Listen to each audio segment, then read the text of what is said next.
ऐसे वीडियोस डालकर ये लोग किस लेवल पर कमा रहे हैं ये जानकर मैं भी हैरान हो गया हूँ, और जानने के बाद आप भी हो जाओगे। आप जो रोज ऐसे कई स्नैक्स और ड्रिंक्स खाते और पीते हो, इनके ऐसे वेरिएंट्स भी आते हैं जो आपने सपने में भी नहीं सोचे होंगे। डॉक्टर आपको चेक करते टाइम ये चीज करे तो तुरंत भाग जाना, पर वो चीज कौन सी है? और नेटफ्लिक्स आपके साथ ये क्या घटिया चीज कर रहा है जिसे सुनकर आप उसका सब्सक्रिप्शन अभी के अभी कैंसिल कर दोगे। भाई वीडियो को एंड तक देखना, नहीं तो आप बहुत कुछ मिस कर दोगे। और अभी तक चैनल को सब्सक्राइब नहीं किया तो चैनल को सब्सक्राइब करके उस बगल वाले बेल आइकन को दबा ही देना। नंबर 15, सोचो अगर आपको मैरिजुआना पीने के लाखों करोड़ों रुपए मिले तो आप क्या करोगे? एक पेपर रोल बनाने वाली कंपनियां, हाँ हम नॉर्मल पेपर की बात नहीं कर रहे बल्कि वो वाले पेपर्स की बात कर रहे हैं, और एक किसी कंटेंट क्रिएटर को हायर करना चाहती है जो कि काफी पॉपुलर हो और उसका काम है डेली इनका मैरिजुआना पीना और उसके बारे में बात करना। और इसी के साथ उसे कई सारे बेनिफिट्स भी मिलेंगे, जैसे कि उसे स्पेशल इवेंट्स में जाने का मौका मिलेगा और कई सारे पैसे भी मिलेंगे। और इस काम के लिए वो $70,000 से ज्यादा पैसे देने को तैयार है। और ऑब्वियसली इनको कोई भी रैंडम बंदा नहीं चाहिए बल्कि एक पॉपुलर क्रिएटर चाहिए। नंबर 14, आपको लगता होगा कि मॉर्स कोड सीखना बहुत ही ज्यादा डिफिकल्ट है। मॉर्स कोड की मदद से कई सारे सीक्रेट कोड्स ट्रांसफर किए जाते हैं, लेकिन मॉर्स कोड काफी सिंपल है। अगर आप उसे इस तरीके से देखो तो हर एक वर्ड के हिसाब से किस तरह से डॉट यूज किया जाना है वो अगर आप इसमें देखोगे तो आप भी आसानी से कोड को डिकोड कर सकते हो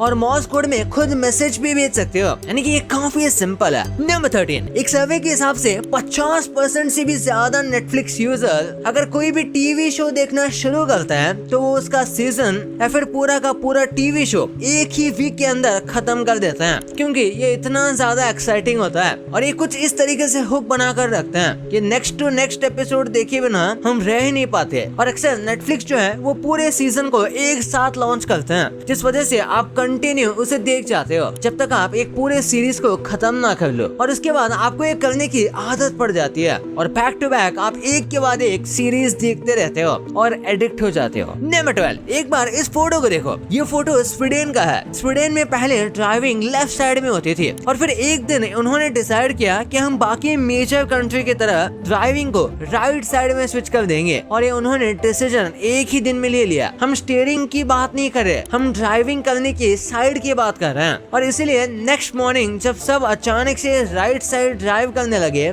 1967 में, तो पूरा तहलका मच गया, क्योंकि किसी को कुछ समझ ही नहीं आ रहा था और सारी चीजें इतनी कंफ्यूजिंग हो रही थी कि एक्सीडेंट्स हो रहे थे और कार एक दूसरे से यहाँ वहाँ टकरा रही थी, खासकर ऐसे